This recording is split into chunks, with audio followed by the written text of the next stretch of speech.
வணக்கம் ஃப்ரெண்ட்ஸ். இன்னைக்கு பார்த்தீங்கன்னா ஒரு ஃபுல் டே ரொட்டீன் தான் வரப்போகுது. வீடியோ ஸ்கிப் பண்ணால் பாருங்கள், அப்போ தான் வீடியோவில் என்னென்ன இருக்குது தெரியும். நம்ம ஊரில் பார்த்தீங்கன்னா காலையிலே மழை பெய்ய ஸ்டார்ட் ஆகிடுச்சு.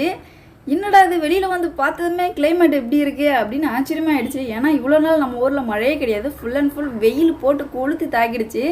இப்போ கிளைமேட் பார்த்தீங்கன்னா ஜில்லுன்னு இருக்குது, மழை சீசன் ஸ்டார்ட் ஆகிடுச்சு போலன்னு மனசுக்குள்ளே ஒரே சந்தோஷம் தான். இதுக்கப்புறம் பார்த்தீங்கன்னா காலையில் மார்னிங் ரொட்டீன் ஸ்டார்ட் பண்ணிட்டேன். நேற்று பார்த்தீங்கன்னா மாமியார் வீட்டிலேருந்து பால் வாங்கிட்டு வந்திருந்தேன். அந்த பாலை பார்த்தீங்கன்னா காலையிலே நம்ம டீ போட்டு குடிச்சிட்டு அடுத்த ஒர்க்கு தான் நம்ம ஸ்டார்ட் பண்ணுவோம். எப்போயுமே எல்லார் வீட்லையும் அப்படி தான் பண்ணுவோம். காலையில் எழுந்தது டீயோ காஃபியோ குடிச்சிட்டு தான் நம்ம அடுத்த ஒர்க்கை செய்யறதுக்கு ஸ்டார்ட் பண்ணுவோம். அதே போல் தாங்க இப்போது பாலை கொண்டு வந்து கிச்சனில் வச்சுட்டு அதுக்கப்புறம் மாவு வாளி தூக்கிட்டு வந்து வச்சுட்டேன். நேற்று அரைச்ச மாவு பாருங்கள், காலையில் இட்லி சுடுறதுக்கு எந்த பக்குவத்தில் வந்திருக்குன்னு. ரொம்பவும் நான் புளிக்க வைக்க மாட்டேன், ஓரளவு மீடியம் புளிப்பு தான் இருக்கும். ரொம்ப புளிச்சிச்சுன்னா பார்த்தீங்கன்னா இட்லி புளிப்பு ஏறிடும், நல்லா இருக்காது. இப்போ மாவு நல்லா கிண்டி எடுத்து வச்சுக்க போகிறேன். அதுக்கப்புறம் இப்போ என்ன பண்ண போகிறேன்னு பார்த்தீங்கன்னா இட்லி ஊற்றுறதுக்கு நம்ம பாத்திரத்தெல்லாம் இப்போ எடுக்கணும். நேற்றே நான் வந்து சொல்லியிருந்தேன், நம்ம வீட்டை வந்து சுத்தம் பண்ணியிருந்தோம். சனிக்கிழமை வருது, புரட்டாசி விரதம் எடுக்க போகிறோம். அதனால் சுத்தபத்தமாக வீடை வச்சுக்கிட்டு நம்ம வந்து விரதம் எடுக்கணும். அதுபோல் இப்போ பாருங்கள், நம்ம கிச்சனும் ஹாலை எவ்வளோ நீட்டாக வச்சுருக்கோன்னு. இப்போ இந்த இட்லி ஊற்றுறதுக்கு மாவு நல்லா இப்போ வந்து கரைச்சி எடுத்துக்க போகிறேன். இன்னும் நான் கரைக்கவே இல்லை. இப்போ ஒரு ஸ்டேஜில் பாருங்கள், மாவை ஃபுல்லாக நல்லா கரைச்சிட்டேன். நம்ம எந்த அளவு கரைக்கிறோமோ அந்த அளவு இட்லி வந்து சாஃப்டாகவும் இருக்கும். எந்த ஒரு கட்டி பதத்தில் இல்லாமல் சாஃப்டான பதத்தில் இருக்கும். இப்போ இதுக்கு தேவையான அளவு பார்த்திங்கன்னா நம்ம இட்லி பாத்திரத்தை எடுத்துகிட்டு அதில் தண்ணி கொஞ்சம் எடுத்துக்கணும். இட்லி தட்டையும் துணியும் நல்லா வந்து வாஷ் பண்ணி எடுத்துகிட்டு வந்து வச்சுக்கணும். தண்ணி பார்த்திங்கன்னா தேவையான அளவு தான் வைக்கணும். அதிகமாக வச்சுட்டிங்கன்னா அந்த தண்ணி கொதிச்சு அந்த இட்லி நம்ம ஊற்றி வைக்கும்போது அது மேலே கொதிச்சு வரும்போது அந்த இட்லிலாம் கரைஞ்சி தண்ணிக்குள்ளே போயிடும். அதனால் நம்ம மீடியம் அளவு பார்த்திங்கன்னா தண்ணி வச்சுக்கணும். இப்போ அடுப்பு பார்த்து வச்சு அதில் இட்லி பாத்திரத்தை எடுத்து வச்சுட்டேன். இதுக்கப்புறம் நம்ம இட்லி ஊற்றுறதுக்கு பிளேட் வந்து ரெடி பண்ணிக்க வேண்டியதான். நான் வந்து 2 கொத்தில் மட்டும்தான் இட்லி ஊற்ற போகிறேன். ஆல்ரெடி என்கிட்ட 3 கொத்து இருக்குது. நாங்கள் 2 பேர் தான் இருக்கிறதுனால தர்ஷன் நான் 3 பேருக்கு வந்து போதும். அவங்க வேலைக்கு போனவங்க ஹஸ்பண்ட் இன்னும் வரல, அதனால் எங்கள் 3 பேருக்கு மட்டும் போதுன்னு சொல்லிட்டு 2 கொத்தில் தான் இப்போ நான் இட்லி ஊற்றிட்டு இருக்கேன். இப்போ ஃபஸ்ட்டே பார்த்தீங்கன்னா ஒரு கொத்து ஊற்றி வச்சுட்டேன். நம்ம வந்து அந்த துணியை வச்சதுமே கொஞ்சம் தண்ணி தெளித்து அதுக்கு மேலே நம்ம மாவு ஊற்றணும்னா இட்லி எடுக்கும்போது கொஞ்சம் சாஃப்டாகவும் இருக்கும். இப்போ இட்லியும் ஊற்றி வச்சாச்சு. இது கொஞ்சம் நேரம் வேக ஸ்டார்ட் ஆகட்டும். நம்ம எடுத்து வச்சுருந்த மாவை பார்த்தீங்கன்னா கொண்டு போய் ஃப்ரிட்ஜில் ஸ்டோர் பண்ணி வச்சிடலாம். இதுக்கப்புறம் இது தோசை ஊற்றுறதுக்கு யூஸ் ஆகும், இல்லைனா இன்னொரு டைம் நம்ம இட்லி ஊற்றுறதுக்கு யூஸ் ஆகும். நேற்று கொண்டு வந்த பாலை பார்த்தீங்கன்னா இப்போ டீ போடுறதுக்கு ஒரு பக்கம் அடுப்பில் வச்சுட்டேன். மீதி பாலை எடுத்து வச்சுருக்கேன். ஈவினிங்காக டீ போட்டுக்கலான்னு இப்போ மூடி கொண்டு போய் ஃப்ரிட்ஜில் வைக்க போகிறேன். அதுக்கப்புறம் இப்போ சட்னி வைக்கிறதுக்கு 2 தக்காளி 3 வெங்காயம் 3 பச்சை மிளகா தான் எடுத்துருக்கேன். இதில் கொஞ்சமாக இஞ்சி ஒரு பல்லு பூண்டு சேர்த்துக்கோங்க, நீங்கள் சேர்க்குறதா இருந்தால். நானும் இப்போ பார்த்தீங்கன்னா அரைக்கும் போது நான் சேர்த்துக்கிட்டேன். இதுக்கப்புறம் பாருங்கள், நேற்று தான் அடுப்பெல்லாம் விளக்கிருந்தேன். அதுக்குள்ளே பாலெல்லாம் பொங்கி அடுப்பையே வீணாகிடுச்சு. நம்மளும் எவ்வளோ சுத்தபத்தமாக விளக்கி வச்சாலும் நம்ம வந்து பாலுன்னு ஒன்று வச்சுட்டாலே அது நம்ம இப்படி கண்ணிமிக்கும் நேரத்தில் பொங்கி கீழே போயிடுது. இப்போ சட்னிக்கு வெங்காயம் பச்சை மிளகா தக்காளியெல்லாம் அரிஞ்சு கொண்டு வந்து வச்சு வதக்க ஸ்டார்ட் பண்ணிட்டேன். இது வதக்கினதுக்கப்புறம் நம்ம அரைச்சி எடுத்துக்க வேண்டியதான். இப்போ இட்லியும் வேக ஆரம்பிச்சிடுச்சு பாருங்கள், வெளியில் ஆவி வருது பாருங்கள். சரி, ஒரு பக்கம் நீ நல்லா வெந்துட்டுரு, நீ ஒரு பக்கம் வெந்துட்டுரு, நான் போயிட்டு டீ குடிச்சிட்டு வரேன்னு சொல்லிட்டு நான் இப்போ டீயை போட்டு ஆற்றுறதுக்கு வந்துட்டேன். டீயை நல்லா வடிகட்டிட்டு நமக்கு ஒரு கிளாஸ் நல்லா ஊற்றி அதை எடுத்துகிட்டு போயிட்டு சூடோடு குடிக்கும்போது அதோட டேஸ்ட்டே வேறு லெவலு. என்ன கிச்சன் வேலை செஞ்சுக்கிட்டே குடிக்கும்போது கொஞ்சம் கஷ்டமாக இருக்கும், இதுவே ரிலாக்ஸாக உட்காந்து குடிக்கும்போது இன்னும் டேஸ்ட்டாக இருக்கும்.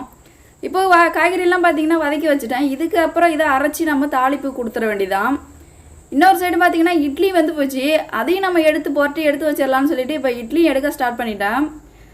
நல்லா ஆவி பறக்க பாருங்கள், இட்லி எவ்வளோ சூப்பராக வந்திருக்குன்னு. நான் சுட்டாலும் இட்லி சூப்பராக இருக்கும். அதுக்கு தகுந்த மாதிரி நம்ம மாவு அரைச்சி எடுக்கிறது தான் இருக்குது. இட்லி பக்கமாக வர்றதும் வராததும், சும்மா அடித்தா உடையிற மாதிரி இட்லியும் சாஃப்டாக பூப்பெல்லாம் இருக்கிற இட்லியும் டிஃப்ரெண்ட் இருக்குது. அது வேறு ஒன்றும் கிடையாதுங்க, அரிசி உளுந்தும் பக்குவமாக போட்டு அரைக்கிறதுல தான் இருக்குது. அந்த மாதிரி பார்த்தீங்கன்னா இப்போ பசங்க லஞ்ச் பாக்ஸ்லேயும் பார்த்தீங்கன்னா நான் இன்றைக்கி இட்லி தான் கொடுத்து விட்டேன். ஏன்னா சனிக்கிழமை விரதங்கிறதுனால நம்ம மதியம் தான் சமைக்க போகிறோம். இப்போ மீதி இட்லியை பாத்திரத்தில் வச்சு கொண்டு வந்து இப்போ வச்சுட்டேன். அவங்க இப்போ சாப்பிட்றதுக்கும் ஸ்டார்ட் பண்ணிட்டாங்க. சட்னி பார்த்தீங்கன்னா அரைச்சி ஒரு தாளிப்பு கொடுத்துட்டேன்.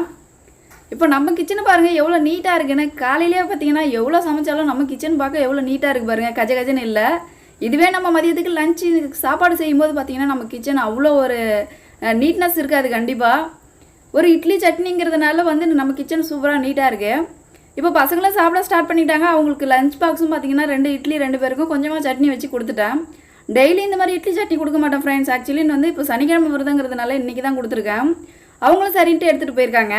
மழையும் பார்த்தீங்கன்னா விட்டு சூப்பராக பேஞ்சிக்கிட்டே இருக்குது. இப்போ நம்ம விரதம் இருக்கிறதுக்கு சமைக்க ஸ்டார்ட் பண்ணிட்டோம். சமைச்சு முடிச்சிட்டோம். சாம்பார் வச்சுருக்கேன், நல்லா முருங்கைக்காய் போட்டு சாம்பார் வச்சுருக்கேன். அதுக்கப்புறம் பார்த்தீங்கன்னா உருளைக்கிழங்கை நல்லா வேக வச்சு மசிச்சு உருளைக்கிழங்கு பொரியலும் செஞ்சுருக்கேன். அதுக்கப்புறம் சுட சுட சாதம் செஞ்சுருக்கேன். ஒரு பாத்திரத்தில் பார்த்திங்கன்னா நெய்யை ஊற்றி நல்லா கொதிக்க வச்சு அதில் முருங்கை தழையை போட்டு நல்லா மொறுமொறுன்னு நெய்யும் தாளித்து எடுத்துகிட்டு வந்து வச்சுருக்கேன். இப்போ படைக்கிறதுக்கு ஸ்டார்ட் பண்ணிட்டோம். நான் இப்போது பாப்பா பிறந்ததுலேருந்து பார்த்தீங்கன்னா 10 வருஷமாக நான் வெங்கடாஜலபதி சுவாமிக்கு வந்து நான் புரட்டாசி விரதம் எடுத்துகிட்டு தாங்க இருக்கேன். இன்றைக்கி அதே மாதிரியே ஃபஸ்ட்டு சனிக்கிழமை நம்ம வந்து விரதம் வந்து எடுத்தாச்சு. நல்லபடியாக வந்து சாமியை வந்து தரிசனம் பண்ணி கும்பிட்டாச்சு. நான் எப்போவுமே ஃபஸ்ட்டு சனிக்கிழமையும் செகண்ட் சனிக்கிழமையும் பார்த்தீங்கன்னா சாம்பார் சாதமும் உருளைக்கிழங்கு பொரியலும் மட்டும்தாங்க நான் வந்து வெங்கடாஜலபதி சாமிக்கு வச்சு படைப்பேன். 3வது சனிக்கிழமை தழுவு போடும்போது பார்த்தீங்கன்னா வடை பாயாசம் அப்பளத்தோட மாவிளக்கு போட்டு நான் வந்து தழுவு போடுவேன். அந்த மாதிரி இன்றைக்கி சனிக்கிழமை பார்த்தீங்கன்னா நல்லபடியாக நான் வந்து எம்பெருமானுக்கு விரதம் எடுத்து முடிச்சாச்சு. அவங்களும் இலையில சாப்பிட்டுட்டாங்க, நானும் தட்டில் போட்டு சாப்பிட்டுட்டேன். மதியம் போல் பார்த்தீங்கன்னா நம்மளுடைய ரொட்டீன் ஒர்க்கு இப்படி தான் போச்சு. இன்றைக்கி வந்து சனிக்கிழமை விரதம் இப்படி தான் நம்ம முடிச்சிருக்கோம். அதுக்கப்புறம் பார்த்தீங்கன்னா நைட் ரொட்டீன் ஸ்டார்ட் ஆகிடுச்சு. நைட்டு என்ன செஞ்சிட்ருக்கேன்னு பார்த்தீங்கன்னா சுட சுட தோசையும் சட்னியும் தான் செஞ்சிட்ருக்கேன். இப்போ தோசை சுடுறதுக்கு மாவுலாம் எடுத்து கரைச்சி வச்சுட்டேன். இதுக்கப்புறம் நம்ம சட்னி ஒரு தாளிப்பு கொடுத்துடலாம். இப்போ தோசை ஊற்றுறதுக்கு தோசைக்கல்லில் தோசை கரண்டி எடுத்து வச்சுட்டேன். இப்போ ஃபஸ்ட்டே பார்த்தீங்கன்னா தோசை ஊற்றவும் ஸ்டார்ட் பண்ணிட்டேன். ஃபஸ்ட்டு பார்த்தீங்கன்னா ஹஸ்பண்ட் சாப்பிட்டுட்ருக்காங்க. அதுக்கப்புறம் தன்ஷிக்கு, நெக்ஸ்ட்டு நான் தர்ஷன் பார்த்தீங்கன்னா அவன் மதியம் செஞ்சிருந்த சாப்பாடு பார்த்தீங்கன்னா ஸ்கூல் விட்டு வந்ததுமே ஈவினிங் சாப்பிட்டுட்டான். அதனால் அவனுக்கு சாப்பாடு வேணாம்னு சொல்லிட்டேன். இப்போ இந்த தோசை பார்த்தீங்கன்னா பாப்பாவுக்கு, இந்த 2 தோசை யாருக்குன்னு பார்த்தீங்கன்னா எனக்கு. இந்த 2 தோசை சுட்டு எடுத்துகிட்டு ரூமுக்கு வந்துட்டேன். தோசை கூட சாம்பார் போட்டு சாப்பிடும்போது அந்த காம்பினேஷன் டேஸ்ட்டு வேறு லெவலில் இருக்கும். எனக்கு தோசை கூட சாம்பார் தொட்டு சாப்பிட்றதுக்கு ரொம்ப பிடிக்கும். ஸோ இந்த டே இப்படி தான் ஃப்ரெண்ட்ஸ் போச்சு. இந்த வீடியோஸ் பிடிச்சிச்சுன்னா மறக்காமல் லைக் கமெண்ட் போட்டு விட்ருங்க. அடுத்த வீடியோவில் சந்திக்கலாம். டாடா பாய், see you.